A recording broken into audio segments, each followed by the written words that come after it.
Sharon, are we able to get the slide deck up? The presentation?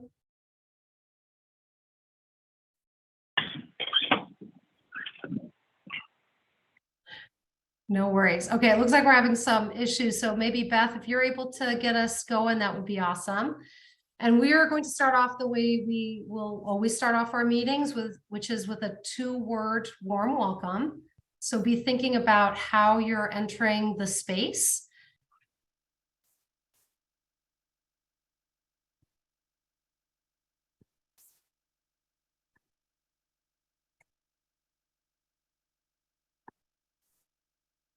Vanessa, you're muted.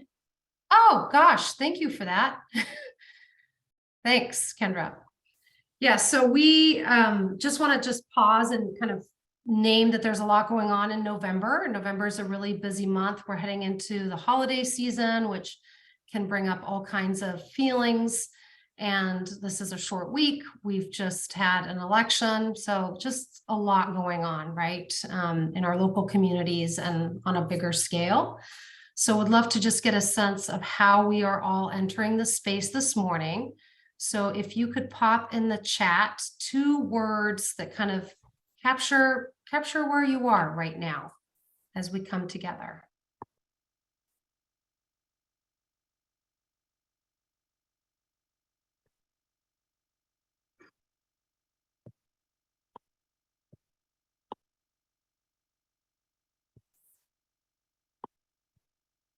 Vanessa, can you hear me? Yes, I can hear you. Hi, sorry you guys, it's Krishana. I'm trying to get my Chromebook to work right now, so I just called in, and it's not letting me do the chat until I get the technology. No worries at all. Krishana, I'm feeling very grateful and excited today. Awesome. Thank you for sharing that. Mm-hmm. Yay, we've got all kinds of things, right? Anxious, present, curious and sleepy. Caffeinated, Annie, yes. I'm still trying to catch up with the daylight savings part of this. I don't know, it's been rough for me this week. My body's having a hard time. Reflective and hopeful, needed and ready. Nice, love that one. Grateful, optimistic, cautiously optimistic, overwhelmed and thoughtful. Yeah, thank you for sharing that and just getting a sense of how we're all coming into our space together. So Beth, if we can actually move back a slide, I wanted to share this image because we're at this really interesting moment right now where it kind of feels like we've got all the folks in the boat, right? We're about to take off. We're still at the harbor. We've done some initial packing of all of the things, and we're still kind of understanding what is the work that has happened before us, what are the tools that we have, what are the blueprints that are available to us as we head out into this open water. So today's meeting is really about kind of this last jumping off point where we're kind of leaving the things that we know and heading into the place that's more unknown, where we're going to be making some decisions that are going to help us navigate these open waters together. So I love metaphors. I'm a former language arts teacher, so visual images do it for me. So just wanted to share that with you all today.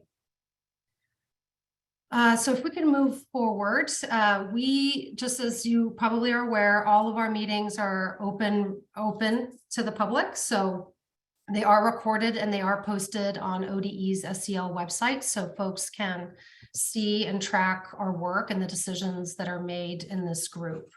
So just wanted to name that.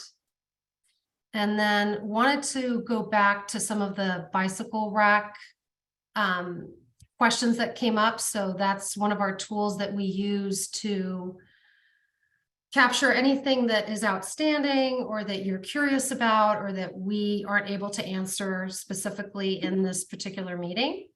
And so want to be able to hold space for that. So I'm going to plop it in the chat and do keep it open as things come up or we're not able to answer something so we can return to it.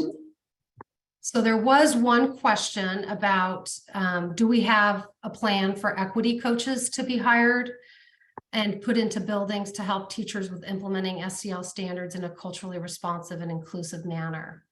So, right, super important as we think about implementation, what that means and looks like, and how do we support this so that we're mitigating bias and all of those pieces that can get in the way of having this be authentic and culturally responsive social emotional learning. So great question. And just kind of want to frame a little bit about how we would answer that at this time. So there is no additional funding with this bill. So just want to kind of say that there is no additional funds that have been set aside with the standards work.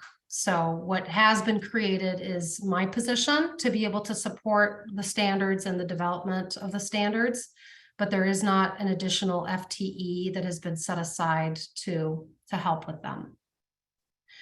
So it's also not within the bounds of this group. So this group is really about making decisions about what the standards will look like and what the framework will look like.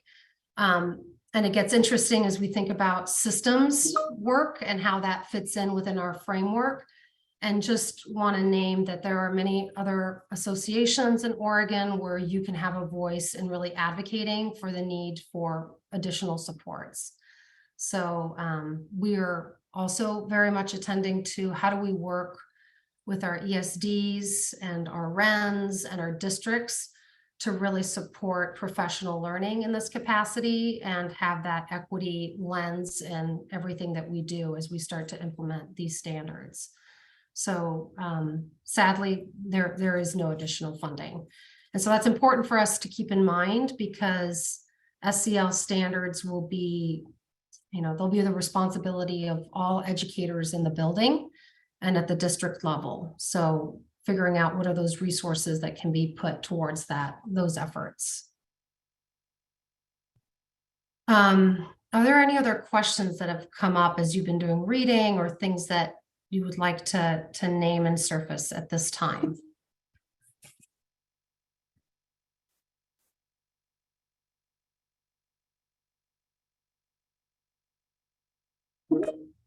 Okay, it doesn't look like, but there'll be lots of opportunity. We're going to be doing a lot of talking and working together and co-constructing and coming towards some initial decisions. So just know that there will be a lot of time spent to that. All right, and if we can move ahead. All right, everyone. We just wanted to say thank you for taking the time to fill out the feedback survey.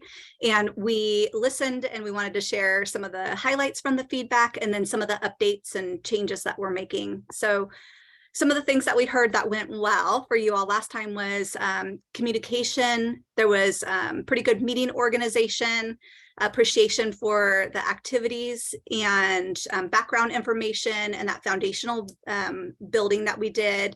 And then the small group interactions and getting to know each other, you all really appreciated. Some areas that we heard that we need to improve in and your suggestions offered were potentially maybe needing to meet a little more frequently or give some pre-work, giving time for required readings and trainings, allowing for a preview of guiding questions on readings and materials. So you all have received some of the materials a little bit in advance. And then maybe a minimum of 4 to 5 people in each breakout room. So we'll honor that. And then 3 hours is a really long meeting and you had appreciated the breaks. So we're going to continue with that because we also appreciate the breaks as well, just to kind of switch gears. And then there was an interest in from a couple people about providing one location for all things for our phase 2. So hopefully you saw that amazing website that Vanessa has put together for all the work groups and for us for phase 2. If you haven't, please check it out. It was in your email linked just yesterday, I believe. And then we need to add more laughter and fun into the meetings was suggested, learning more about each other, and then elevating voices of those not represented in the phase 2 advisory group. And then the last thing that was listed was, or named, was just more time in breakout rooms and more time to share with each other. So just real quick, some of the questions, concerns that came up was that we have a really quick timeline for this work to get the standards up and running, get them completed. There was maybe some concern about getting hung up on details that don't move us forward. There was some questions around creating the communication channels outside of our meetings, and then making sure that there is capacity building for the adults in districts and in buildings. So based on your feedback, you see here on the slide that here's some of the updates that we're making. So you can see there's the website, we have office hours. What we're proposing is potentially being available 30 minutes before and after for check-in with you all if needed around our meeting times. Providing additional time for the required readings, learning more about each other, time in the breakout rooms. We're going to do a survey today. You'll hear more about in a little bit about if we want to do additional time for our meetings. And then just really the opportunity to connect with your groups and how to best communicate with each other. Any questions? Okay. All right. So we mentioned last time that we're structuring our meetings using the 3 signature practices for socio-emotional learning by CASEL. So our warm welcome promotes rituals, activities for inclusion. So today what it looks like is we've done the 2-word check-in. We're going to talk about our timeline and outcomes, and then we're going to come back to our community agreements. And then we're going to do some connecting around identity and self-awareness. And then for engaging practices, this provides learners with the sense making and some brain breaks built in. And so what that will look like today is that we'll hear from TSPC around their work for socio-emotional learning, and that will connect to our work. And then we'll jump back into our phase 1 socio-emotional learning recommendations. So we'll hear or we'll read more about that and have some discussions around that. And then we're going to decide on the grain size for the standards. And then last, we're going to decide on if there's any additional framework components needed. And so our optimistic closure is going to offer us some time for reflections and looking forward. And so what that will look like is another feedback survey for how today went, finding out if we need some additional meeting times or lengthen the meeting times. You'll hear some next steps, and then we will close with a 1 breath and 1 word.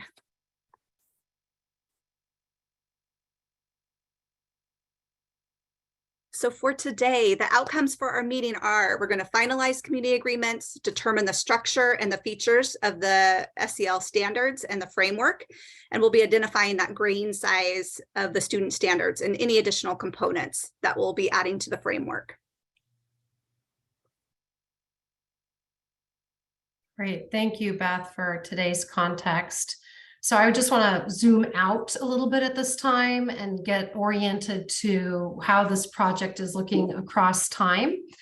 And so just want to name some components of this. This is also on the website that I just shared in the chat. So if that's more comfortable to see it that way. But this is something we'll be returning to over and over again as we really look to see that we're on track for ensuring that we are meeting our deadline, which is that first read to the State Board of Education to present the standards to them for adoption. So we're kind of backwards planning from that. And so what you'll see in here is that in light blue highlighted are all of the actual meetings that we have set aside where we're meeting. And in yellow are really our milestones. So those are the pieces that are really want to aim towards that will keep us on track for this adoption process that we need to go through with the State Board of Education. So where we are right now is October, November. So like we're on this boat, we're getting it all ready to launch. And really what will happen, and our hope is that in December and January, we're going to be spending most of the time during those 2 months with really work sessions. So that is your time to be in your work groups and really develop those actual standards and or framework, depending on what group you will be in. What we are going to be proposing is that as we look at this, currently it looks like we only have December 15th and January 12th and some of February 9th to really tease out and create this. So we are going to propose that maybe we extend that to be a full day. So we'll be asking you to see what is your availability and if that's even a possibility, so that we can have some additional time and just be able to breathe a little bit and relax into the space of creation, which we know takes time, right? As we get to know each other also. So February 9th is key because we want to have a draft that we can share as the whole group so that we can all kind of look at together and really assess, like as a whole group, how do we feel about these standards and the framework in its current form? So that's what we're aiming to in February 9th. And then in March 9th, when we come back, is anything that was outstanding in terms of revisions or things that we wanted to change or alter. That's our space to be able to do that before we come back together. And then really in March is where we would like to share this out to the public and get some initial responses. So that's going to look like a lot of things, like a survey that goes out across the state. It's also going to look like focus groups that we'll be running with our student success groups here at ODE, and any invitations that we have around engagement. So we really need to kind of orient towards that because we want some feedback from people, right? As we do this work. And then April and May is really about finalizing, what did we hear from people? What are some themes that are coming out that we want to change? And then we'll make those adjustments. So any questions about timeline?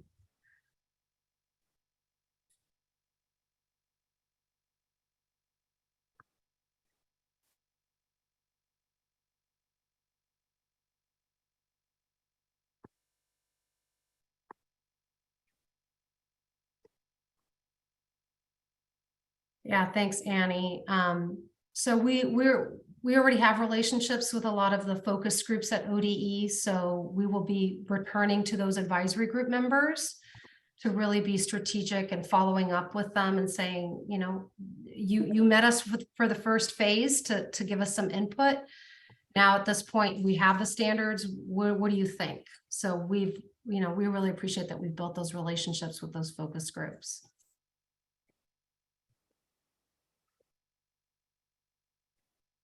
Vanessa, I'm going to take over and share my screen so that you and Beth can. Good. Thank you. Yeah, thank you, group, for No worries. allowing me the time to get this fixed. So let me share the screen. There we go. All right.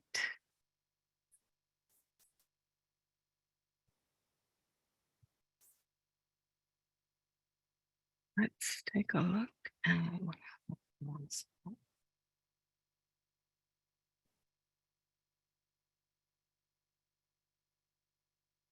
think everyone can see that. Looks great, Sharon. Thank you. Vanessa, you okay if I move us forward? Yes, sounds good, Beth. Great. All right, everyone. Last time we met, we started with some of the initial agreements to respond to and asked everyone to discuss and identify any improvements that we wanted. So this is where we were trying to kind of build in some norms and ways that we operate as we work together. So we reviewed the comments on the Jamboard and organized them into categories with some like themes. So we're going to take a quick look at the ideas captured on the Jamboard, if that's okay. Sharon, sorry, can I grab screen again? Or do you want to click on, are you able to click on the Jamboard?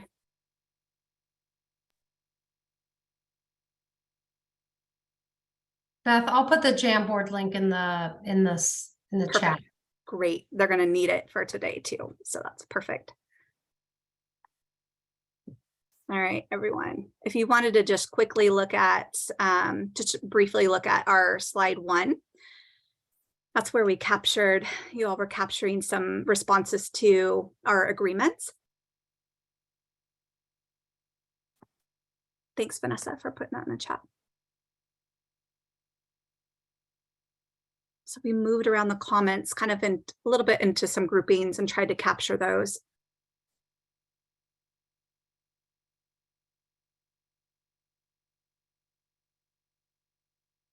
I move, you can kind of see what they were.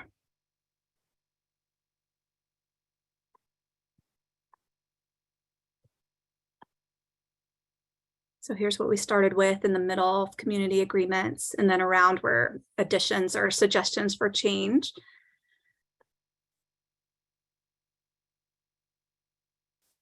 Sharon, if you go back one slide, that would be great.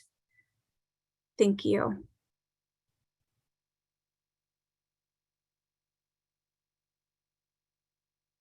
So what you see here on this slide for agreements to dismantle power dynamics, these are the changes that we made based on your feedback. So we're able to shift some of the language. So we just want to give you a moment to take a look at that. So we were trying to include that in your feedback in the agreements. So valuing equity of voice, where everyone works to ensure that all voices are heard, noticing when to lean in and when to pull back, and whose voices are missing. Number 2 is speaking our truth while honoring multiple truths and perspectives. So this is leaning into both and. Number 3 is trusting that everyone is addressing their needs and honoring time.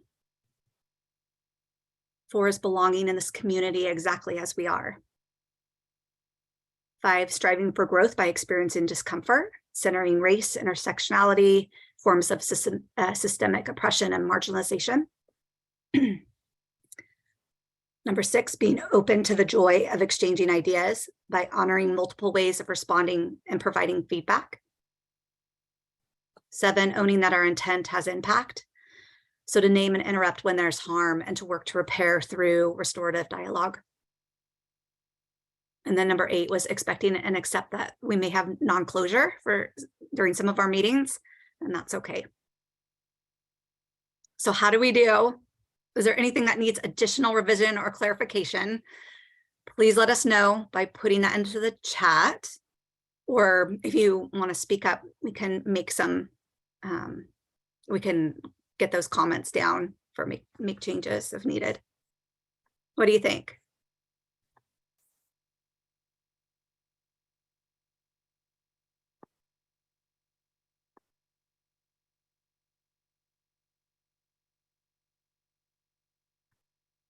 We hit it. Okay, please let us know if there's any additional changes needed.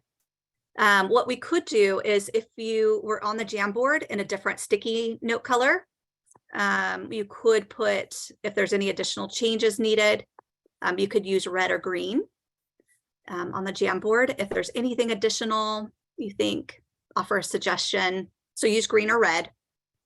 And we'll know those are changes. So I wonder if we can just do a thumbs up, like, how are we feeling about these overall? Yeah. Like some visual. Okay, I see a couple thumbs up. All right. Looks like most of us are on board. Great. Awesome. Thank you for that visual reminder. That's helpful. Thanks, Vanessa. I can just see 4 people on my screen. That makes it tricky.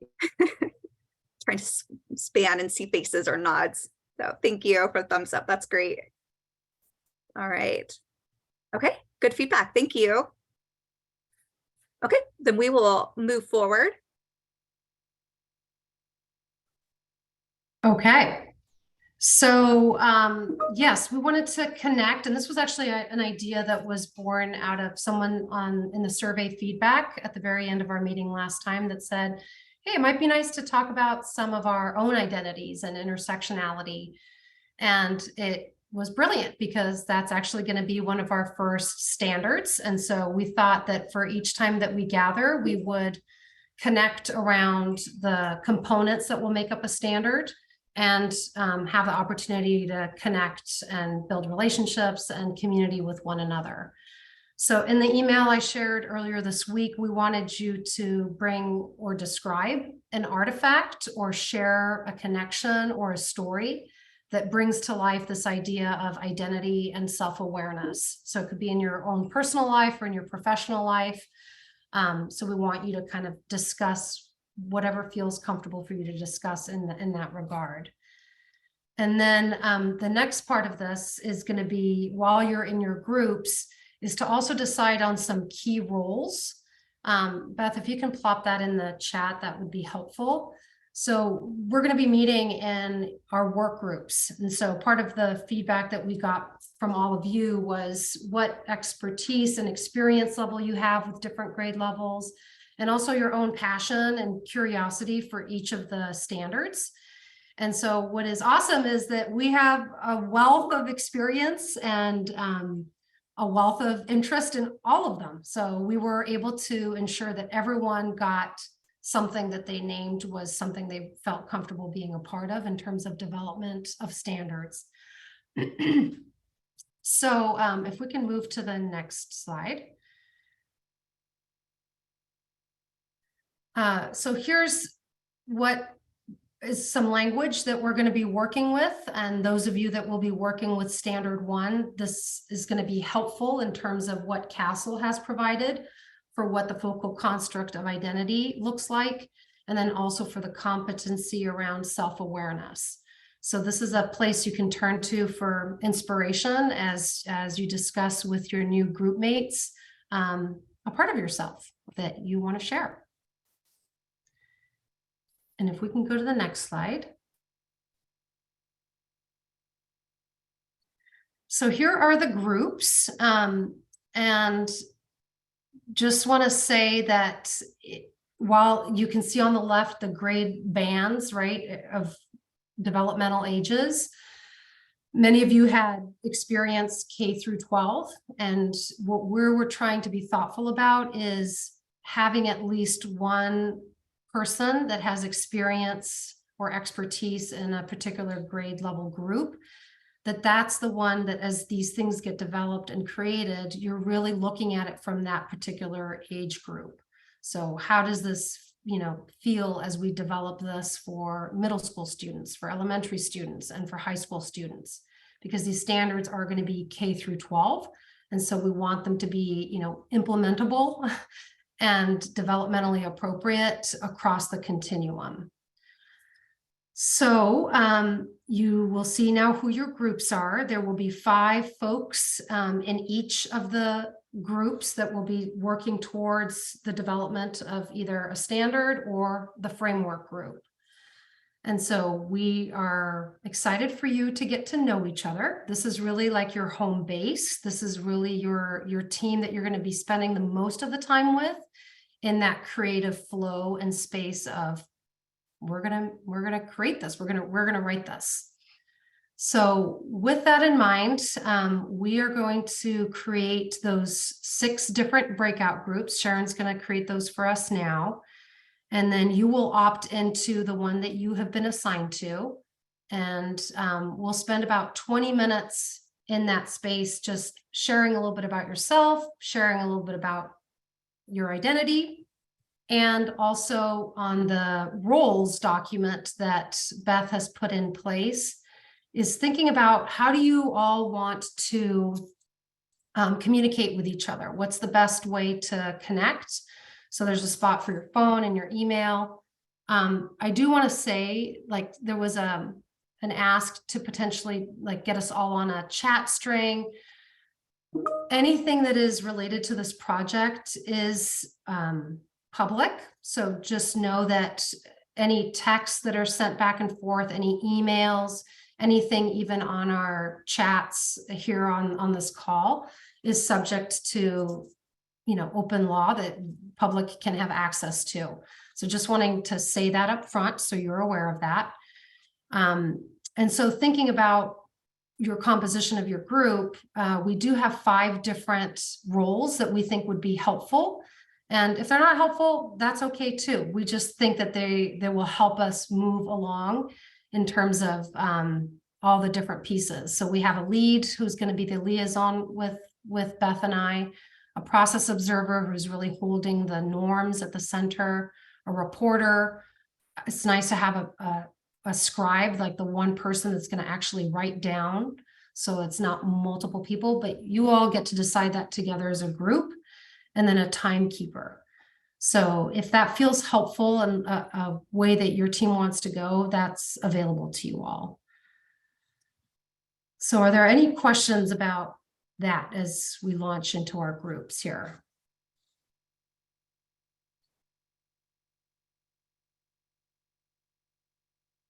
All right. So Sharon, if you can get our groups up and running, and then we will give you 20 minutes in that space to make some initial connections with each other.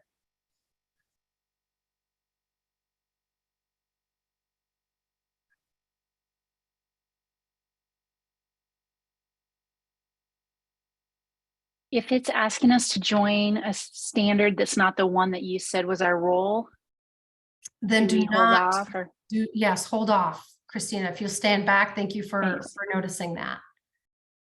And we can get you assigned to the correct one.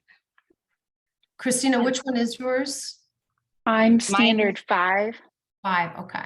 I'll move you. Also, This is Chandel and mine was incorrect also. if you click breakout rooms on the bottom, it pops up and you can join the one you're supposed to be in as well. Oh, Tracy. Am I supposed to be in standard 5? Because mine actually. Oh, never mind. Let me share the list again. I'm so sorry. I just got the screen open and I couldn't. No, That's okay. worries. That's okay. Just take a look at the list on the screen and Vanessa join. or Sharon, maybe. I was sent to a standard, but I'm on a different standard in the table. I'm happy to do either though. You need to go to the one that is on this table. So do not. So it sent me to standard 5, but I should be in standard 3. Correct. Same with me. I was sent to 5, but I'm supposed to be in 4. Then you go to 4. Yeah. Just go to the one that you see on the slide in front of you right now. Well, it doesn't give us an option. It sends us to the. Oh, Yeah. Great. I see what's going on. Okay. We will move you then.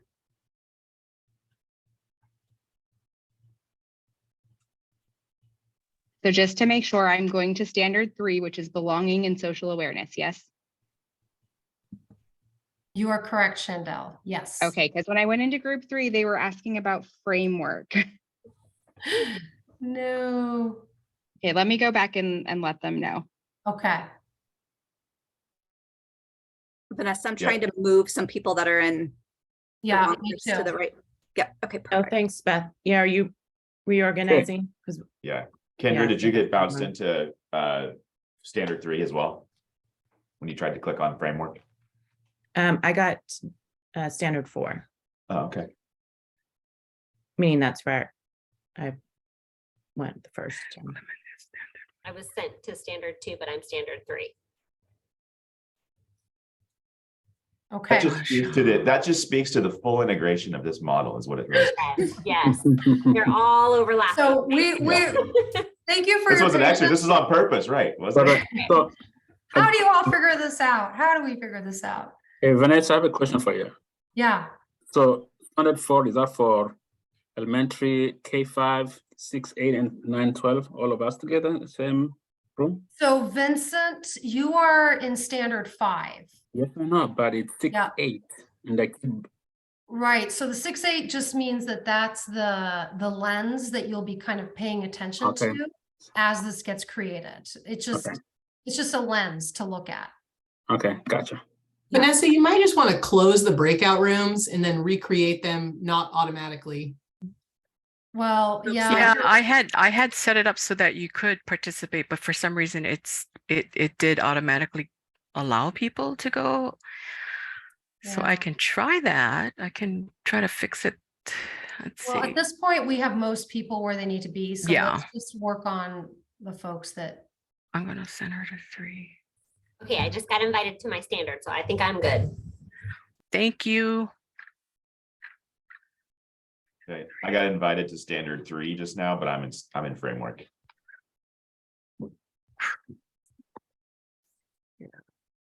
I feel like I belong either place though. Chris, you do. I appreciate your good attitude.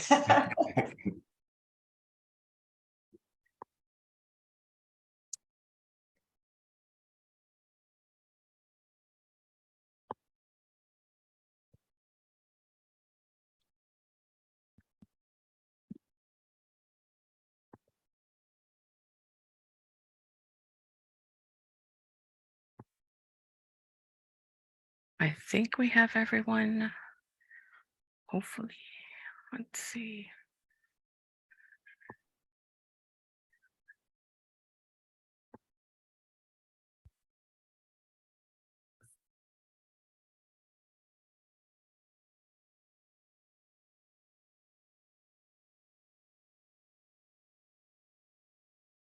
Chris, did you get your invite?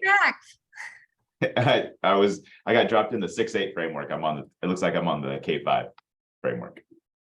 No, actually, you're in framework. You're just paying attention to K5. Oh, got it. Okay. Yeah, so you're All actually in right. the right group. Okay, let's try again.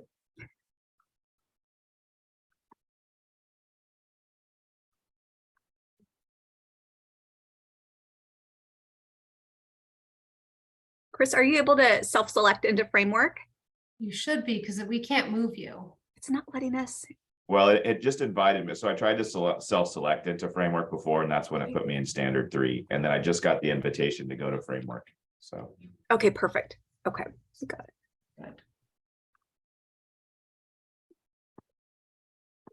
Chris really could join any of the groups. He'd be fine. I'll be a standards chameleon. So Chris, are you not seeing the invitation, or? I'm not getting one. I can try to do the manual join breakout room again and see if it is Try that, realigned. because we can't move you. Yeah. Okay. All right. Yeah, I'm getting the same thing on my end. It's not letting me.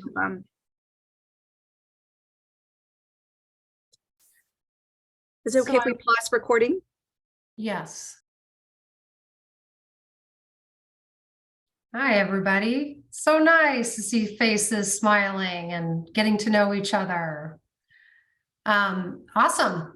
So thank you for spending some time. We're going to be bouncing in and out of this group quite a few times in today's meetings. And that's just so you all get to know each other better. And we're actually going to be stretching our muscles a little bit and trying some consensus building in those smaller groups today. So with that, we're acknowledging that it's almost 10, so it's time for a break. So we will take a 5-minute break at this time, and I will hang back if there are any questions that anybody has. But if not, go get a cup of coffee, get a refill, head to the bathroom, take a bio break, whatever you need. And we will come back here at 10:01. Let's do real 5 minutes. 10:01, we'll be back. Needed to do. We have a busy day, so we definitely want to build in those breaks for you all.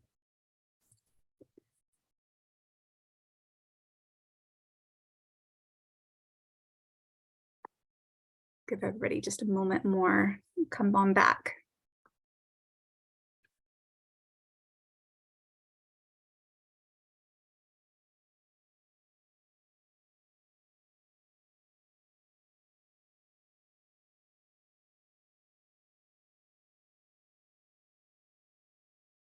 Vanessa, you okay if I move forward? Yeah, let's go ahead. All right. Sharon, if you wanted to share screen again. I'm really excited to move us into engaging practices. So what we want to do is just give you a little bit of context and grounding, and then really excited for you to hear from our partner at TSPC, Kristen. So just a real quick background, as part of House Bill 2166 states, as part of the work, we needed to work in consultation with TSPC, the Teacher Standards Practices Commission. So we wanted to take some time to share with you around the TSPC work. So what you'll hear is from Kristen in just a moment about what's happening at the state level. So we think that having this context will be helpful for you all to see where our body of work is going to be intersecting and supporting and is different in areas with their work. And so just really excited about our partnership that we have. So we know a few of our phase 1 and phase 2 SEL Advisory Group members have been a part of participating in the TSPC advisory. And so we want you to know that we've been working really closely with our consultant, Kristen Rush, who's been leading this effort at TSPC. The purpose for this collaboration has been really to intentionally create alignment and cohesion, to not duplicate our systems that we're creating around social learning, but really to create this beautiful complementary and supportive system for social learning in our state. So what you'll hear is that TSPC is working, their work is similar to what the SEL Phase 1 Advisory Group has identified. And so you'll be able to hear that in just a moment. So if we move forward, I'm going to now turn it over to Kristen Rush, our amazing partner. And we love Kristen. We love working with her. She's amazing. And then I'm going to have her introduce herself and then talk about all the work that they have underway. Awesome. Thanks so much, Beth. So like Beth shared, I'm Kristen Rush. I started at TSPC about a year ago. One thing that people don't really recognize about TSPC is there's actually 3 departments there. So there's the licensing department, which you are all, I'm sure, quite familiar with. There's the professional practices department, which hopefully none of you are familiar with. That's where you go to get complained about. And then there's a 3rd department, which is program approval. So we're the branch of the TSPC of the department that looks at educator preparation, looking at educator preparation programs and making sure that folks that are going into schools are fully prepared for the environments that are current. So making sure that we are, using culturally elevating practices, that we're fully trained to support exceptional learners, that we can support, language as assets, all of these things. One kind of gap that we've identified, or we did about a year ago, was social emotional learning. So TSPC had done a survey of new educators, anyone who had just completed a training program in the last 5 years, and found out that about 75% of new teachers had not had any exposure to social emotional learning. They didn't know about CASEL. They didn't understand how to build safe and inclusive spaces. They recognized the importance, but they were getting kind of on the ground training once they became full teachers in classroom settings. So basically, I was pulled in. I am officially called the Social Emotional Learning Program and Policy Specialist at TSPC, but basically kind of supporting educator development and also teacher educators to create and model safe and inclusive learning spaces. So I was tasked with creating social emotional learning standards for educators that will be embedded into educator preparation. And so we did a lot of research. I had a group of individuals, some of which are here, that are educator preparation staff and faculty, in consultation with the deans of the colleges of ed. We had some K-12 educators. We had some other state agencies, including the Health Authority Suicide Prevention folks that are working a lot on social emotional learning.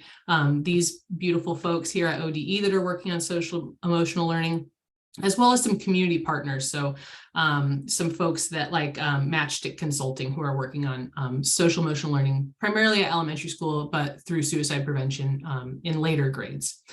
So we had kind of a big task. We knew that ODE was going to create these student standards. So we wanted to create educator standards that would complement what ODE is working on.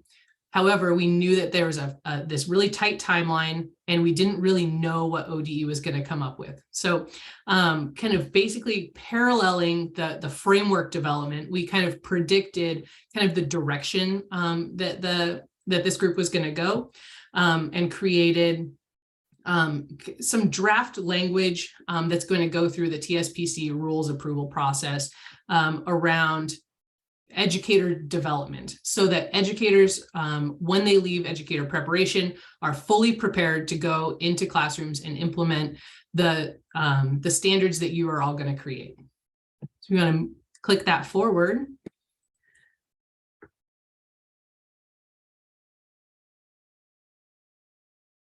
Yeah, so in program approval, we have a lot of really cool initiatives happening. I'm not sure how much publicity we get in program approval. People are very focused on licensing just because of, anyway, we're all very focused on licensing, but program approval is doing a lot of really good work. So we have our teaching standards, and then, from there, we want to really focus on educator wellness. We want educators to, create the resiliency strategies to be kind of the best educators possible. We know that they're getting the pedagogy. We know that they're looking out for the best interest of students. We know that often they put students first at the expense of their own well-being. I've seen it happen. And so we really want to focus on educators and their ability to develop their own social emotional skills so that they can better support students. From there, we're looking at some pathways to becoming a teacher that doesn't necessarily, but could include institutes of higher education. So we're in the kind of first phases of conversations with the Bureau of Labor and Industry to talk about a teaching apprenticeship. And so this is kind of in the first phases.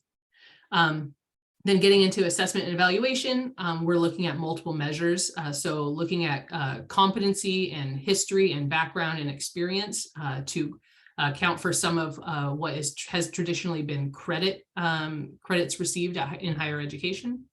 Then from there, getting into whole child practices. And so that's kind of where you all come in. So making sure that we are looking out for classroom culture and climate, and we're looking at relationships, and we're looking at those kind of high leverage practices to support the social emotional development of students. And then getting it out into teaching performance. So that's all the pedagogy, all those high leverage kind of academic development skills. And so you're not going to get there without these kind of foundational educator, like whole educator practices is what we're describing them as. You can move it forward. So we knew that kind of ODE's framework recommendations were going to be around the CASEL competencies and the CASEL focal constructs. We believe that that's also, a really valuable way to look at identity development and agency development in educators. And then, in our framework development, also kind of coupled it with this framework you'll see here on the left, which is the Center for Reaching and Teaching the Whole Child. What we liked about this was the aspects around context and lens, things that are impacting teaching that aren't from the teachers. And then looking at also the examples of teacher moves. Conversation around creating a teaching program as a bachelor's. There are teaching programs from bachelor's degrees. So there are a variety of teaching programs all the way from undergraduate, post-bac, master's degrees, and then kind of post-master's degrees. So those are available. They're fairly new just because of the recent removal of that master's degree requirement for teaching.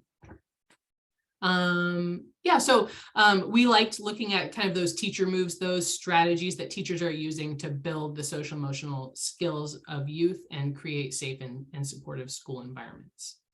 So you can click it forward. So basically we see adults as, superintendent presentation. We created a presentation on this to the school boards. Haven't yet reached out to superintendents, but it's going through the dean's kind of EPP process right now. But I'll get to kind of the timeline on that as well. So leveraging adults as environmental assets, as recognizing adults as aspects of an environmental design that can be enhanced and strengthened.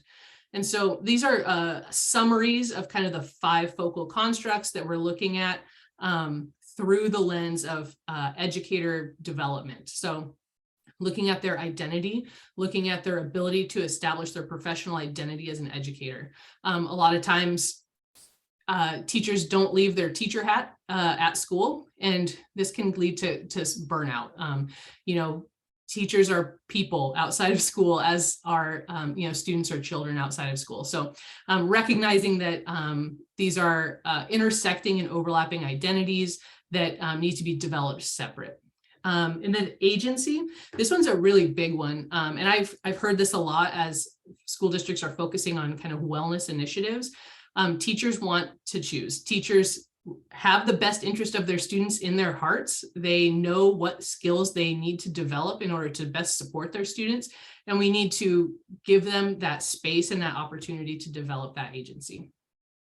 And then belongingness, co-constructing a thriving work environment. So a lot of times we see schools as learning environments. Schools are also teaching environments, and schools are also an educator's workplace.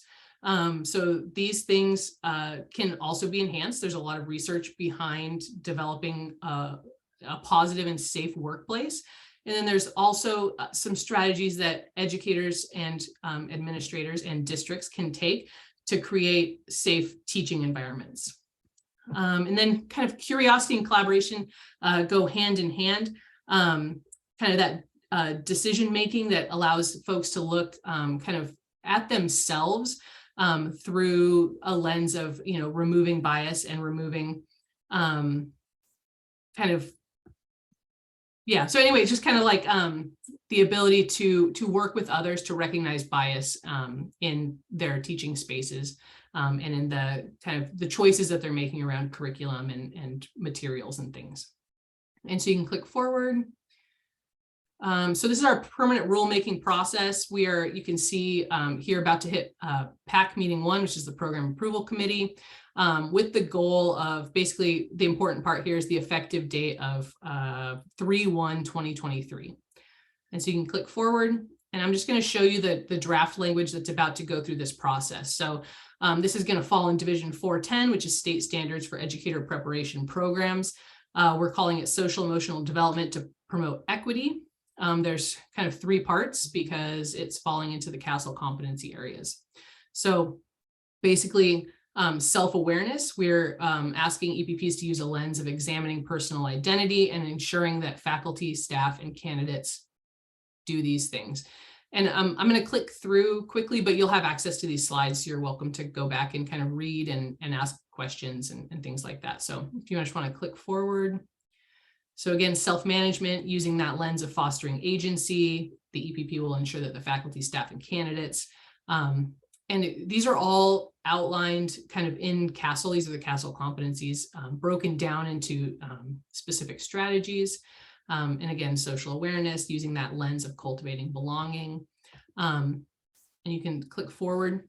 I think that the kind of the biggest takeaway for me would be that we want educator preparation programs. We want the teacher educators to be building these skills and modeling this, modeling these strategies in their spaces where they're teaching teacher candidates. So we want those to be safe, supportive, and inclusive learning environments and teaching environments, as well as those in the K-12 kind of public school realm. So really trying to have faculty and staff at the university be modeling these skills and strategies for the educators who will then take these to the K-12 public space. Yeah, I think that's it. I think that's my last slide. Does anyone have any questions? I don't know if I can answer like too many questions. I can answer questions about content. The process, I don't really have much control over. So it's going to go to the program approval committee, then the rules advisory committee. This is just how TSPC works. And then it goes to the commission who approves rules. Kristen, there is a question from Javier about, has this been presented to superintendents throughout the state? Are they aware? It has not yet. So this is, once it becomes rule through TSPC, then it's going to go out to all of the educator preparation programs. And then from there, it can go to kind of K-12 folks, essentially like folks that are going to be providing kind of clinical supervisors for educators.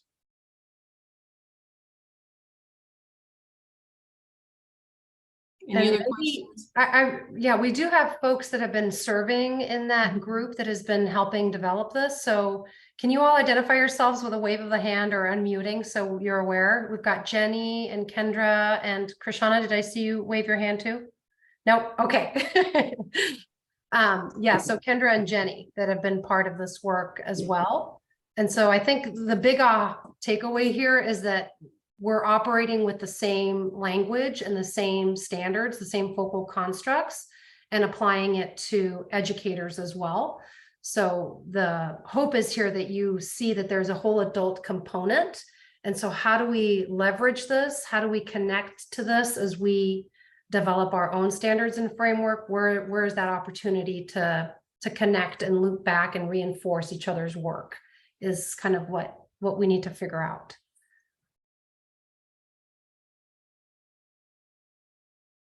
I have one question, real quick question. So I know TSPC is in charge of the certified staff, but part of the work that you guys are doing has a pretty big impact on classified staff in schools and understanding emotional regulation. I mean, everything that you talked about for adults working in buildings that are not certified staff. And I was wondering if ODE or TSPC, if there's any work being done around that as well. You may know more, Vanessa. I know that Educator Advancement Council has been working a lot on, teacher pathways and enhancing, supporting adults' kind of career paths, like regardless of where they're coming from. So any sort of school staff.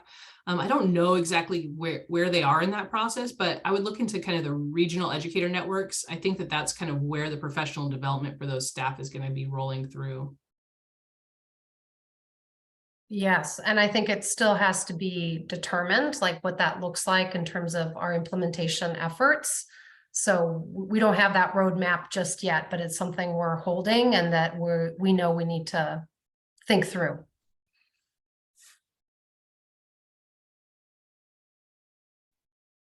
Kristen, there are a couple more questions about, is this also inclusive of counselors, social workers, folks outside of the...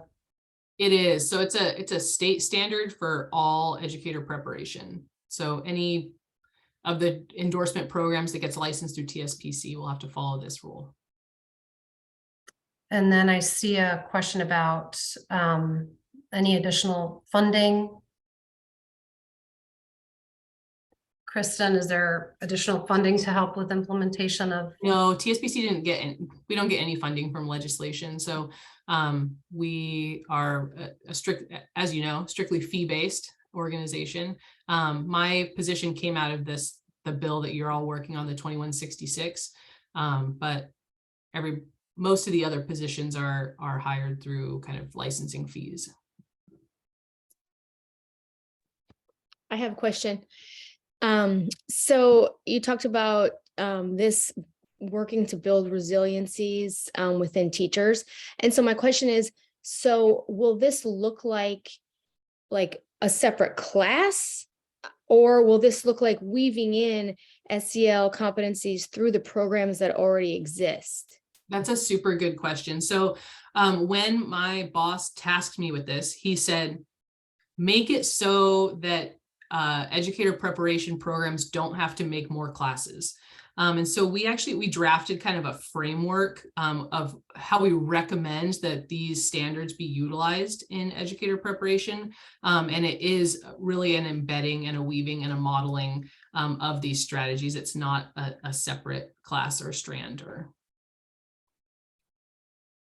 Is there also going to be some sort of is this going to be modeled in administration preparation programs? Because we know that SEL for teachers, like as much as resilience as we can create for ourselves, leadership is really going to be the one that changes the environment. So I was just curious if admin prep classes are going to also teach leaders how to create that environment and also model and show that those SEL and who's going to hold those leaders accountable.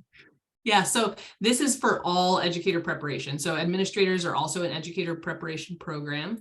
And so how educator preparation gets approved is they they get reviewed by national accreditation standards, which are also working to embed social emotional learning. The two national accreditors for our educator prep, CAPE and AQUEP, both of them are going to be embedding social emotional learning standards for that.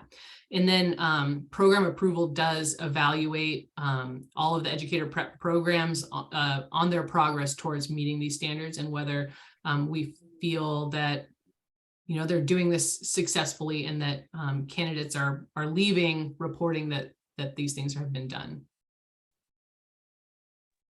Great, Kristen, thank you. It looks like we have time for one more question. Chris had one in the chat about what have we heard from teacher prep programs about the perceived barriers to requiring the integration of SEL on day one of declaring an education major. Oh, it's funny. I presented this information to the deans, like my standards, and universally educator prep thinks they're already doing this. And so they're like, we got this, like we have already got this covered.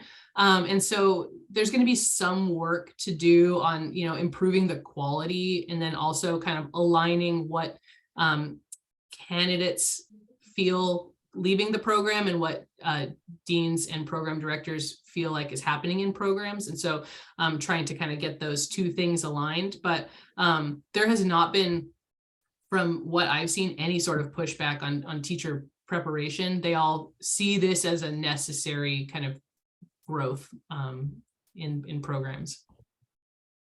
I do wonder what a collaborative like this group or another one moving forward might be a resource for teacher prep programs in the Pacific Northwest. Really tough to come by adjunct instructors who have experience in this space and who will center equity in the work. So that could be something we think about moving forward, how we can come alongside teacher prep programs. Yeah, we put one together. All right, love it. We're on kind of this, it's the school psych in us, I think, that's really aligning our thoughts. But we have the Oregon Collaborative of Social Emotional Learning and Teacher Prep. The acronym needs a little bit of work, but we're trying to, it's faculty at universities and colleges that are really doing this well and are really motivated by being kind of change agents in their university systems. And we've met separately, but we're trying to kind of embed ourselves under SEL for Oregon as like a teacher preparation kind of branch. Great. Kristen, thank you so much for sharing and starting the conversation with this group. We're excited to continue the conversation throughout our work together. So thank you so much. And thank you to the TSPC Advisory Group members. We're really excited about how this will all work together with what we're creating here together in our phase 2 social emotional learning framework and standards. So we're going to transition now.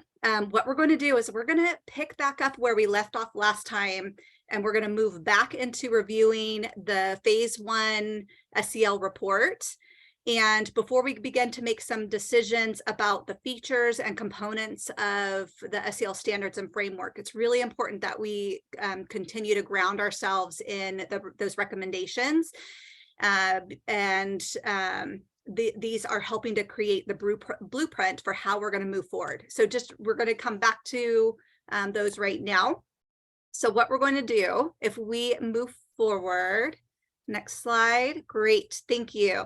So for this activity, what we want you to do is we're going to put into the chat right now the report, and we're going to want you to turn to page 46 through 56 of the report. And let me see if we can get the report in the chat for you. Thank you, Vanessa. Thank you very much. All right, in the chat, Vanessa just put the report. So pages 46 through 56. So we're just going to have you focus on that part. And we want you to please read the details of the recommendations in that section only. So please try to focus on that section. And we're going to give you about 10-15 minutes to read the recommendations. And then you're going to make some initial comments on the Jamboard. So Vanessa is going to plop the Jamboard back into the chat. And with your your responses, your comments, you're going to put that into the Jamboard on slides 10 through 14. And so we're going to differentiate here a little bit. So we know some of you have already been grounded in the report. You know the report.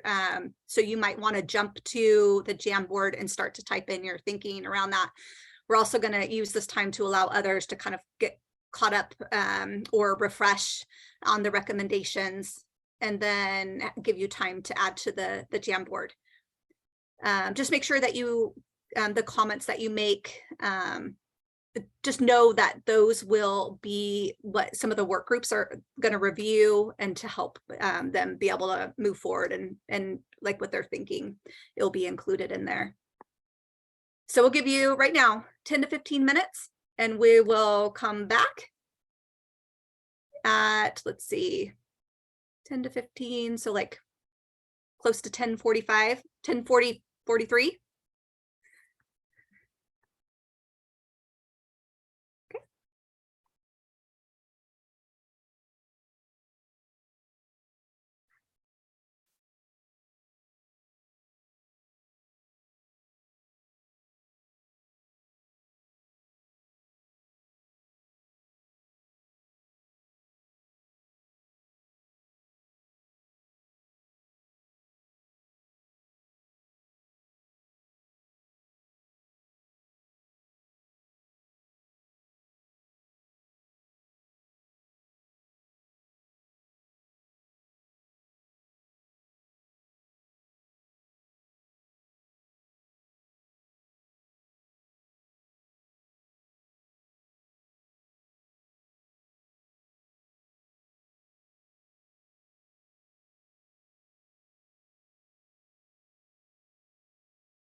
Okay, we have about a minute left.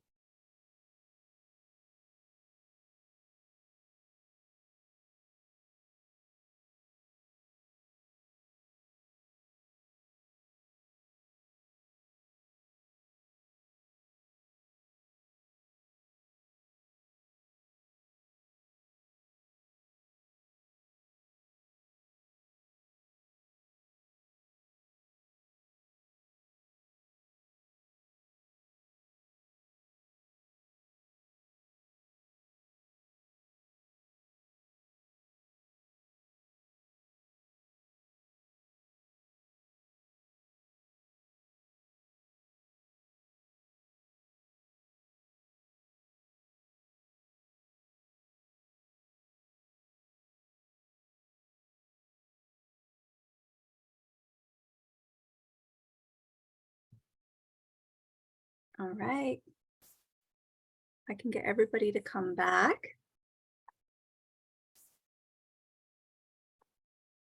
Jot down your final thoughts, responses.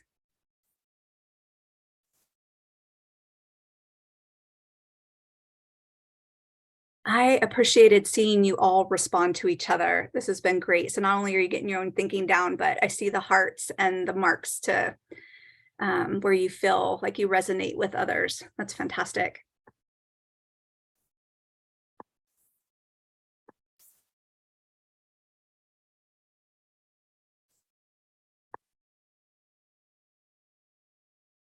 People are starting to come back on. Great.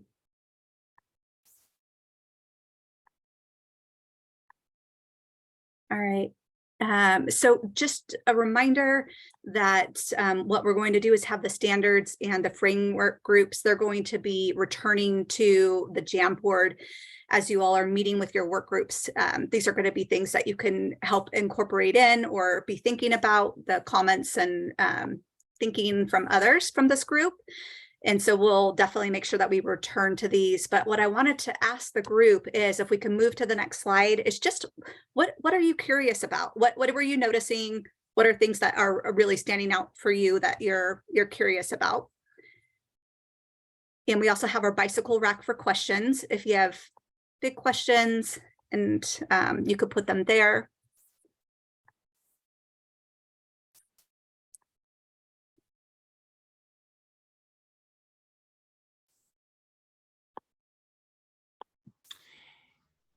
So are we just putting the questions in the chat, or are we talking, is this a conversation that we're having? Yeah, so what are you curious about?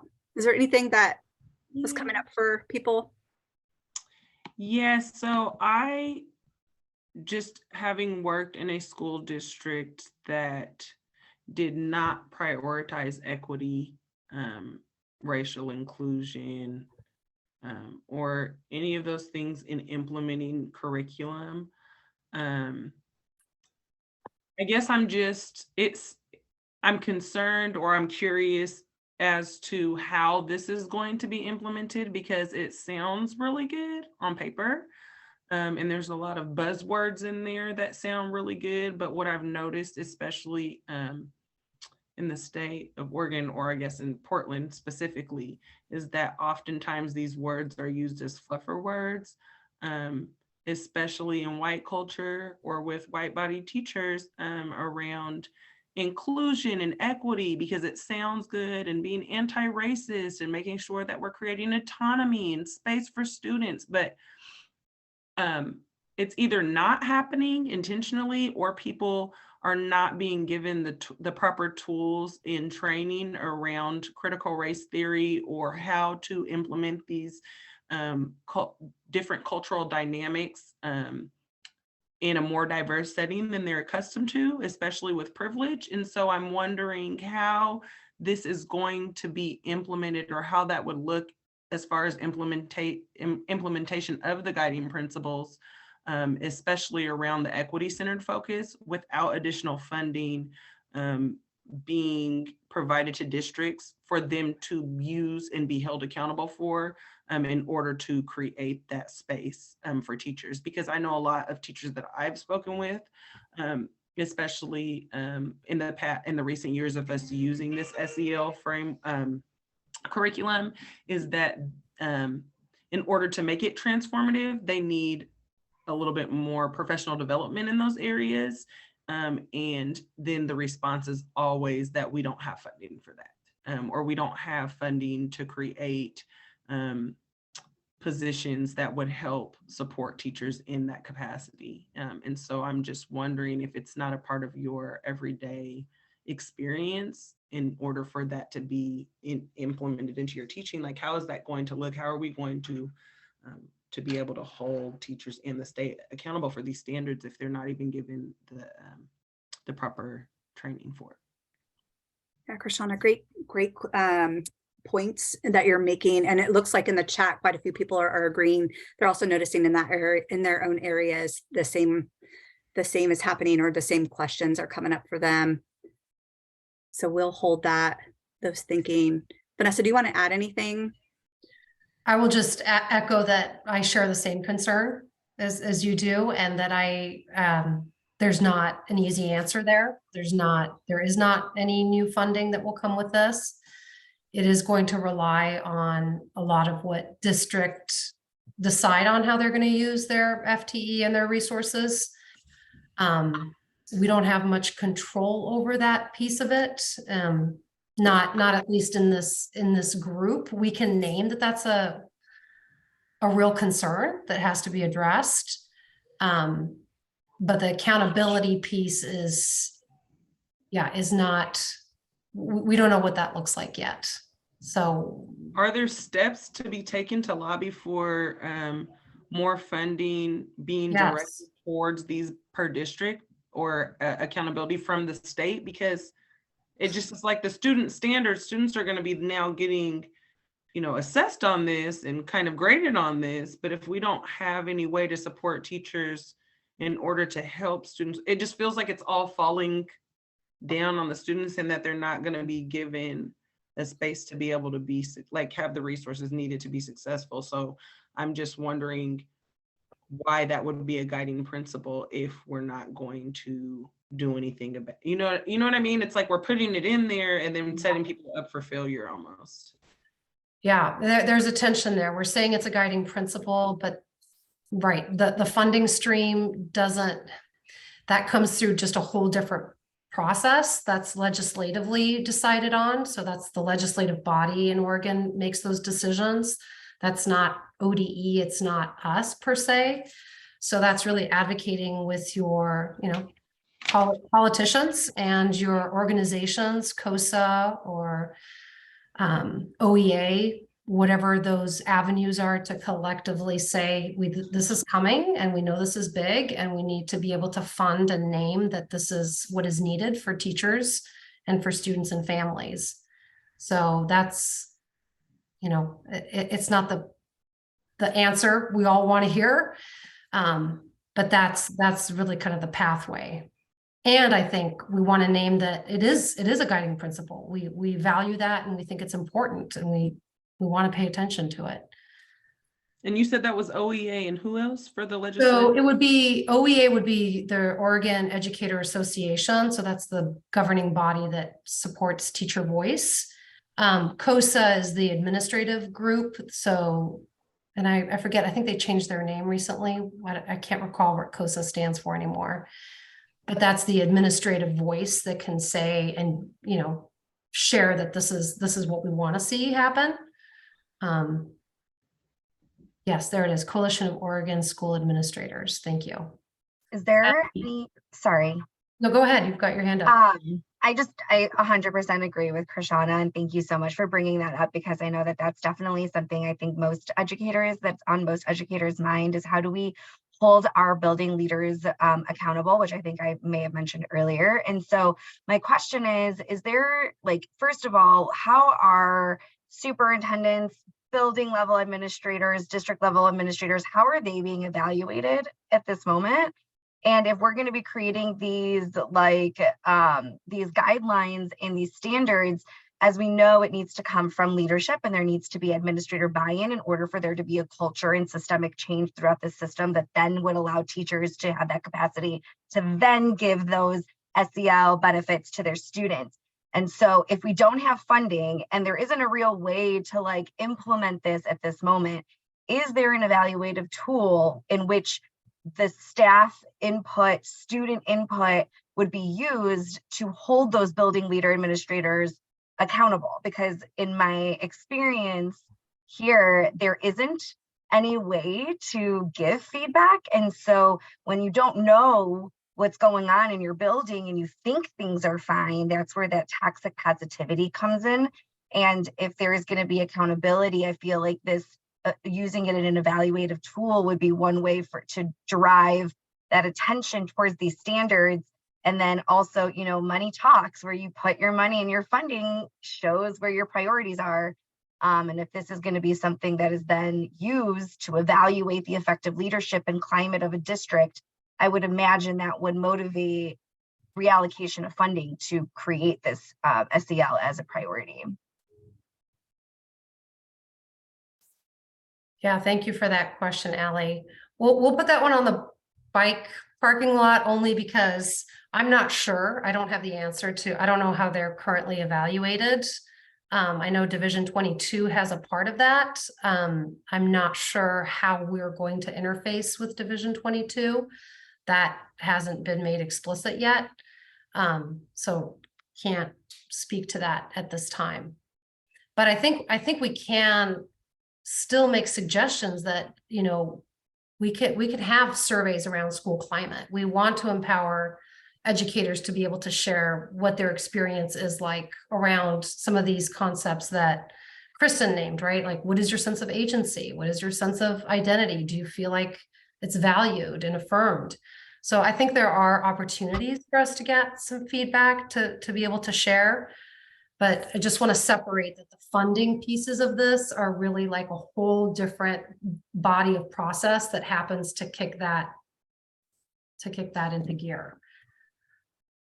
But really important fundamental pieces, right? Because we all want this to be successful ultimately, and we don't want to create harm. I also just want to be really careful and mindful of our teachers. And so when we create these standards, I don't want it to just fall on the shoulders of teachers. I really would love to see this become like an entire community buy-in. Teachers they're tired and they're burnt out. And I would really hate to be a part of something that just made teachers feel like that's just one more thing that falls on their shoulders. Yes, thank you. Very true.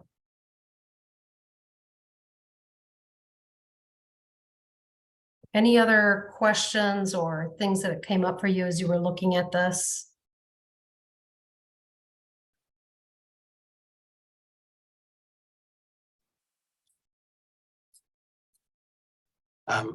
One of the things that I'm reading the chat as well that I'm thinking about is how to collaborate with and I'm sure you probably are, with the Oregon Education Association, because they're probably driving a lot of these as well. And how to make sure that, you know, I know that ODE, when we look at educator effectiveness, we do some work around student learning goals and all that. And I know that they put out some really great guidance on the 22-23 guidance on student learning goals. And I know they recommended some of the you know, SEL goals and family involvement and all that. And if that becomes a requirement, like one of the student learning goals is require that it is an SEL goal, then we can all collaborate on training our teachers and making it very real. So if we're going to require these of teachers, then we can, you know, I know OEA is very powerful and it would also help, and they're excited always to like help us in training teachers. So there's something to think about as well. Thank you, Javier, for that recommendation. And yes, we are partnering with OEA in this. So we had membership from their group in our initial phase 1 advisory group that helped create these recommendations. And we will be having ongoing conversations and partnership about how do we roll this out together and have a common voice, right, to name all that you all are naming, which is a very real reality. Yes. Yes, at AFT also, absolutely.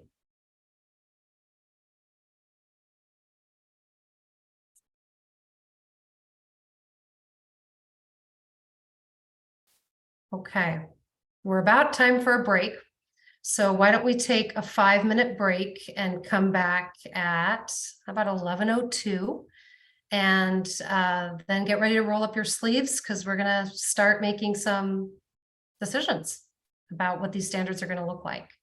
So see you back in 5 minutes. We're right back.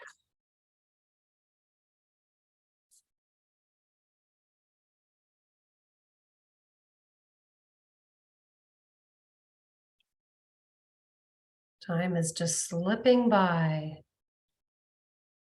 Always. All right.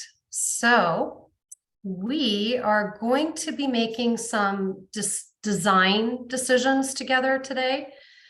And part of the reason for this is that before we start to actually get into the content development, we need to have a tool or a layout or some common understanding about what all these standards are going to look like. So how broad, how deep are we going to go so that when we come back together in December, which is our next meeting, Beth and I can, based on the conversation that comes up today, we can share with you what will house the standards. So right now we've got some framework questions we're probably percolating on, but for our immediate moment, we're going to focus specifically on the standards piece of it.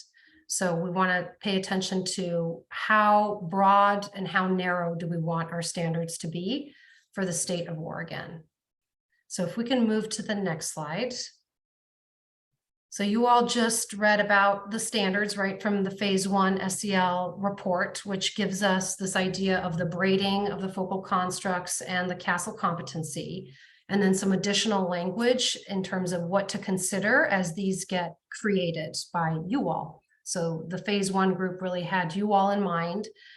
You were the audience for this information here. So now what we're doing is trying to figure out, okay, what do we make of this? What is it going to look like? So if we move to the next one, we want to make sure we're all on the same page about what we mean around a standard. So a standard for us in this group means a concise, clearly articulated description of what students should know and be able to do, and that offers a common direction. So it's wild geese time. They're flying all over the place. So where are they heading? Where's that place that they're all moving towards? So that's what the standard is going to provide, is a common direction that teachers, educators, and buildings and districts are going to be moving towards. So with that, just want to provide some context and some things that we really need to hold and consider as we make a decision about what these standards will look like. So like we mentioned, there is no additional FTE that is coming with this. There's no person that's assigned to a building that's going to be doing these standards with kids, right? It's the responsibility of all educators, and that we're all seeing ourselves as SEL teachers, whether that's in the district, whether that's in a school building or in the classroom. So we're really thinking about not just teachers, but maybe it's our cafeteria workers, right? It's our school bus drivers. It's all of the folks that are part of that learning community. That's who this is aimed for. So it's a comprehensive ecosystem. These standards are going to be nurtured by all of the adults in the system. With that in mind, we need to consider accessibility across all the different settings and contexts, right? So we want to make sure that it's accessible to all, not just the students and the families and the teachers, but all the folks that are supporting these standards. And then there's this idea of it being integrated. So it will be integrated. We know, and the research shows that that is where it's most powerful, is when we're making connections between the learning in the content area and the social emotional learning skill development can happen within the content area. So I want you to really think about, if you're a high school teacher and you're an AP biology teacher and you have a set of really intense standards that you have to cover because your kids are going to take a test, in May, you are now also going to be infusing and integrating these SEL standards in your in your day with your students. So we need to be thinking about that teacher. We also need to be thinking about a rural teacher. So, right, some of our communities are very rural and they may be teaching multiple grades in one class. They may have a first, second, and sometimes even third, 3 grades in one classroom. So that teacher is teaching all of those content differentiation on top of this SEL standards. And then just elementary teachers, right? They hold so much. They have all of these different contents that they have to, make happen within the school day. And now we're adding these SEL standards into that day and into that content. So I just say that because it's important to just really get a sense of how big and how small we want to go and prescriptive we want to be, keeping in mind that there is, just a variety of roles and responsibilities that will be fulfilling these standards and making them come alive. And then very important to note what has come up again and again, and what you all have even said in our first meeting, is that we don't want a one size fits all. That kept coming up in engagement, that where is that tension point of providing some spaciousness, right? Some nimbleness for districts, teachers to be able to make it their own and be reflective of their communities. So that's just something we want to hold. All of these pieces are things we want to hold as we make this decision together. So think about these like wild geese flying in a direction, but we're flying over the whole state of Oregon, which is vast and diverse in lots of unique ways. So with that, here are just some questions for us to really hold today. What size and depth, Sharon, if we can move to the next one, what size and depth of standards is going to create the most accessibility across content and context in the school day? What's going to support ease of integration, right, into all of these different content areas? What's going to honor the diverse linguistic and cultural ways of being of our students, families, and educators? What's going to be most responsive to the local community? What's going to be the most well received by teachers, right, who are going to have to open up what is created here and make it happen? And then what is going to lead to transformative change? So we're kind of holding all of these different questions as we think about the size and depth of these standards. So with that in mind, if you go to the next slide, what we're moving towards right now is to determine a proposal that will be brought forward to this whole group here today, and to identify what level we are going to land on for the state of Oregon, because that's going to help drive what we all create in our work groups, right? We need to know this information first. So here are the 3 different proposed levels that we can go. The first one is a standard. So just stop at a standard. So very, very, very broad. The second level is a standard and a benchmark, which we'll be looking at these together in a little bit. And then the third level is a standard, a benchmark, and an indicator by grade or grade level band. So different states have done this in many different ways. And so we're going to look today specifically at Washington State. Washington State is one that closely matched what we were moving towards. And we met with the Washington State person, and what we liked about bringing this one up here today is that you can kind of see what it could look like at each of these different levels. So it's just an example, just to see what you all feel and how you react and how you respond when you look at the different levels, like of what it can look like. So as we do this, as we look at Washington, I want you to think about your headspace. Like, is this really implementable? How is a teacher going to respond? But I also want you to, like, as you open this, what's your first reaction? What's your gut telling you? What's your heart telling you? You might be easily overwhelmed or like, oh, this is really accessible. Just pay attention to your body, pay attention to your mind. What's coming up for you as we think about how to make this right for Oregon? So the way we're going to do this is, if we can move to the next slide, is we're going to spend some time reading and exploring Washington standards, specifically pages 3 and 7 through 23. And we'll put that in the chat for you. And that is the actual standards themselves. So we want you to look at that piece. There is a whole ton of framework, which is what happens above the standards, but we really want you to get a sense of the standards themselves first. And then what will happen is we will meet in work groups to just get some initial reactions about what we noticed.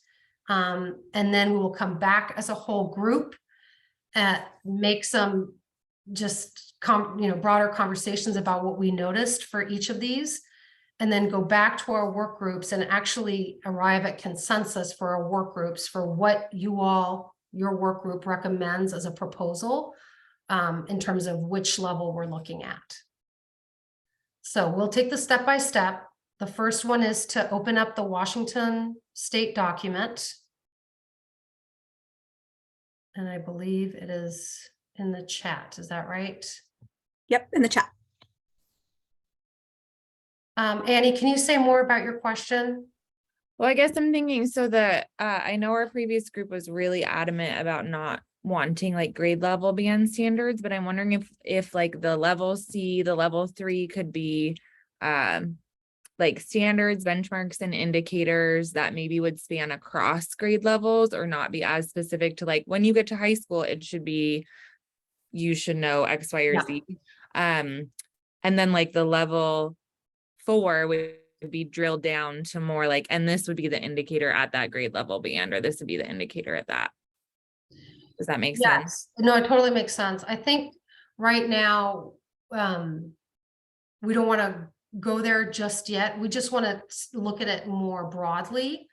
So just how are we reacting to even going to an indicator level? And let's say this group decides that we do want to go down to that level, then we can have a conversation about, well, what does that look like? Are we going to do it by bands? Are we going to do it? Does that make sense? Yep, that makes sense. Thanks. All right. So any questions? The first step is we're looking at Washington. We're looking specifically at those pages. We're going to take 10 minutes, and then we will move you into your work group meetings.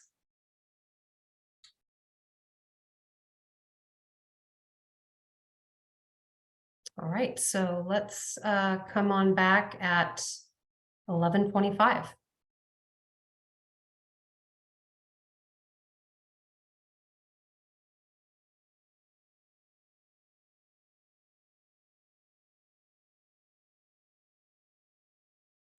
Sorry, Vanessa, we're just looking at like the structure, right? Like we're not necessarily looking at the words on the paper of how we like those things. Okay. No, just how it's laid out. Thanks for that clarification.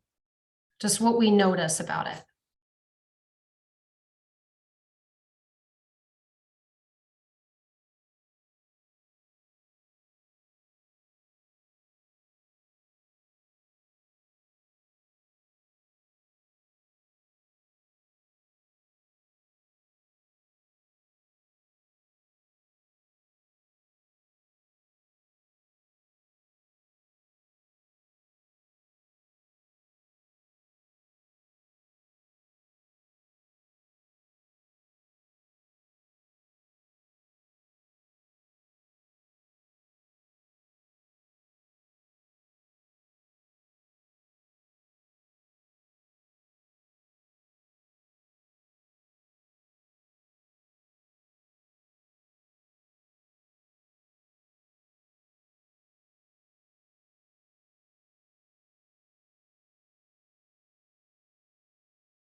Okay, we'll take one more minute to come back.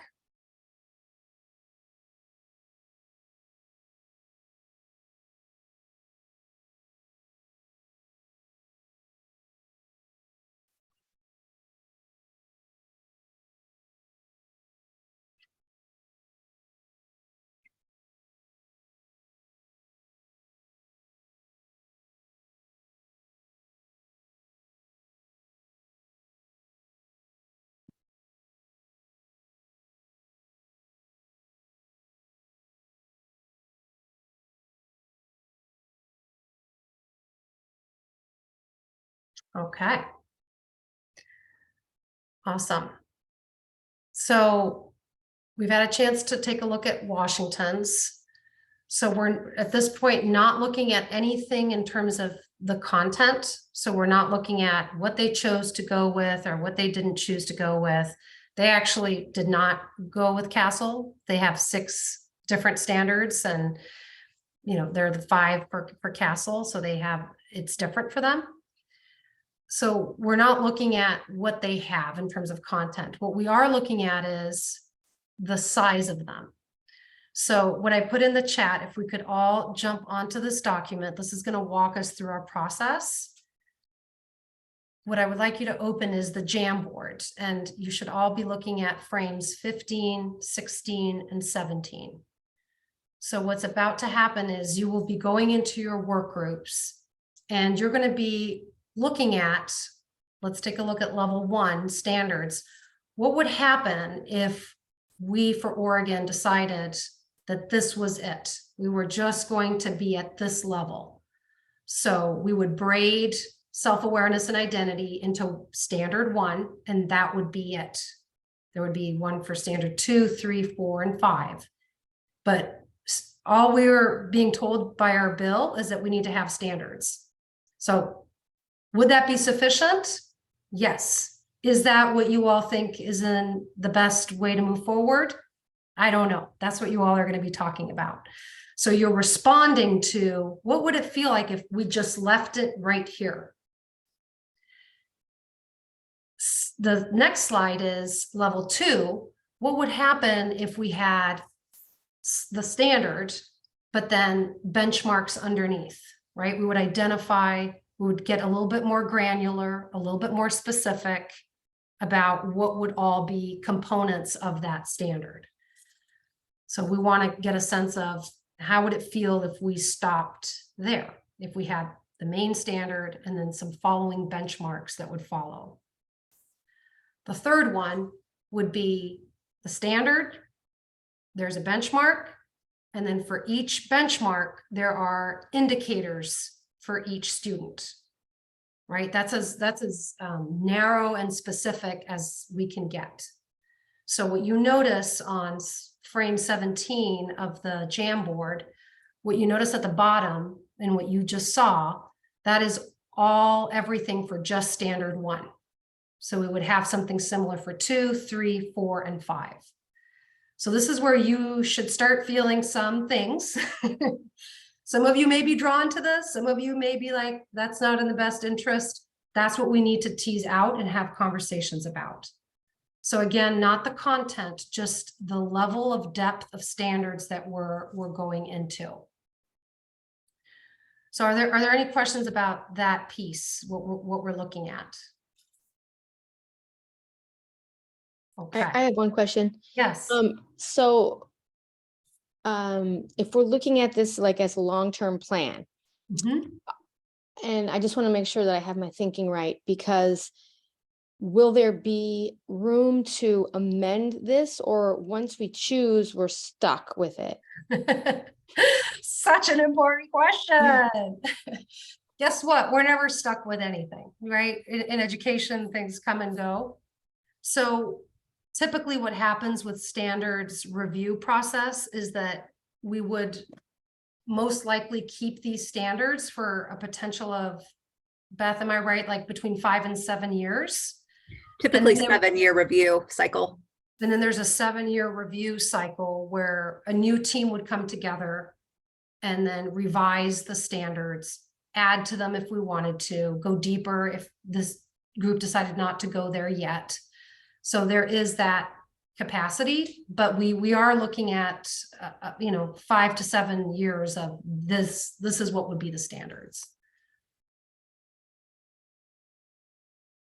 Okay, so I've seen some people already making comments, so that's great. So you're going to do this. We want you to chat with your work groups, because in your work groups is where you're going to make a decision about where you're landing, but not yet. All you're doing with your work groups is going through the Jamboard and just making some initial reactions and putting down some Post-it so we can kind of see where people are at. All right. So Sharon, if you can, it looks like we are all ready to go. So please join your work group, and we will be spending 10 minutes in those talking.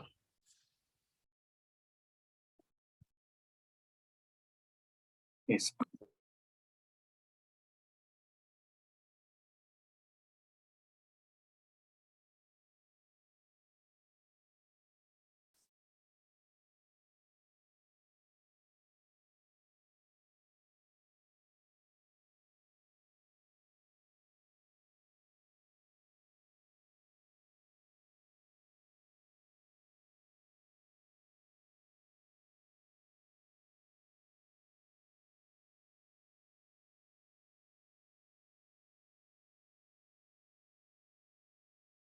Well, we are running real fast out of time, people.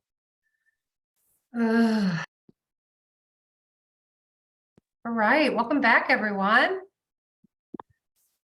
I'm sensing that you were a lot in like discussion mode, which is good. Like that's where it's really important. That dialogue and those perspectives are so key. I know, so much more time. So we are going to be bouncing back into that same group. We just wanted to provide a space to come back as a whole group and just get like very briefly some initial reactions to each of these different levels. So we're just going to start us off because we do want you to make a decision today, like as a small group, and land on one so that we can have something to work with as we, move forward in developing this tool. So level 1, we've got some things on the Jamboard. Anybody want to speak to anything, reinforce anything you see here, share a concern, share something you like? Now's the time.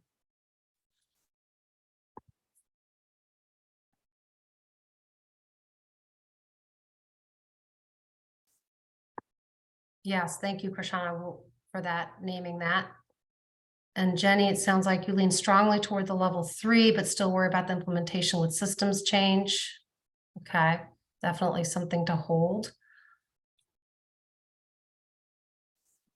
Our team favored up to level 3 for a number of different reasons, but we did find that with just the standards, that was probably the best place to be community responsive.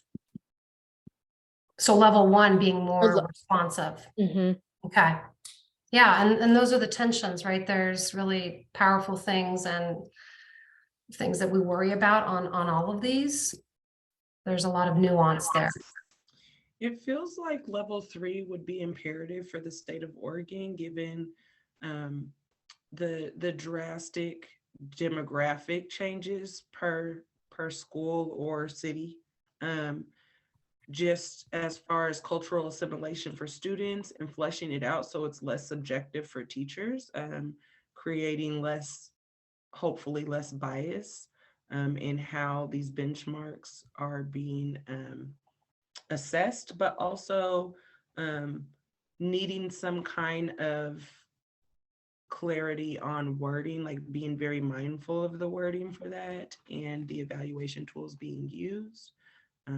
And then like what voices do we not have on this board to ensure that we're making sure those indicators are really equitable for all students in all districts in the state of Oregon, which look very drastically different depending on where you live. Yeah. Annie, I see is an agreement. Okay. I wanted to share out for our group because I think we spent a lot of time with level 1, but I feel like we came to a natural conclusion of merging a little bit of the structure of level 1 with the indicators of level 3, where we are talking about it would be wonderful to see standards written with an I can, we can on the levels of which it's the student, the school community, the larger district community, and how these standards show up for each. So then that way it's not just the onus and the indicator within the student, but it acknowledges the ecosystem needed for SEL. Yeah, thank you, Michelle. And that's something we're going to have to figure out because, you know, where does that fit? Does that fit more in the framework up above that gives the context, and then the standards are, you know, we'll just have to make some decisions around that. But yes, the ecosystem is really key to be able to name. Yeah, because I think it's really important, especially as we've brought up, you know, concerns about accountability and implementation and how much interpretation could be placed upon, especially since, you know, the education system breathes in the toxin of white supremacy. So if we only focus on the standards in which we seek to see within our students, we run the risk of that reflective piece of like, well, how is the school showing up with self-advocacy and identity and awareness? Or how is the larger community showing up in this way? So I think we could actually marry the TESOL and the CASEL standards, but for all of the stakeholders that are needed to be involved in this process. So maybe I'm blowing it up and making it bigger than it needs to be, but honestly, like I would love to see us go in that direction. Yeah, and that is what was named in phase 1, that they really wanted to make sure that those pieces are in there, right? The systemic pieces of it. So holding the system accountable. And we also have to flesh out how the bill is written, and we may have some parameters around that we will need to talk through. Okay, we're at time. So we are going to send you back to your work groups. And on that same document, we are going to ask you to arrive at consensus so we can collectively see where we all are. And so identify which group you are in and then what level you are collectively advocating for. And then we'll come back and take a look as to where we all are. So Sharon, if you can open those back up, we will spend the next 10 minutes in that space.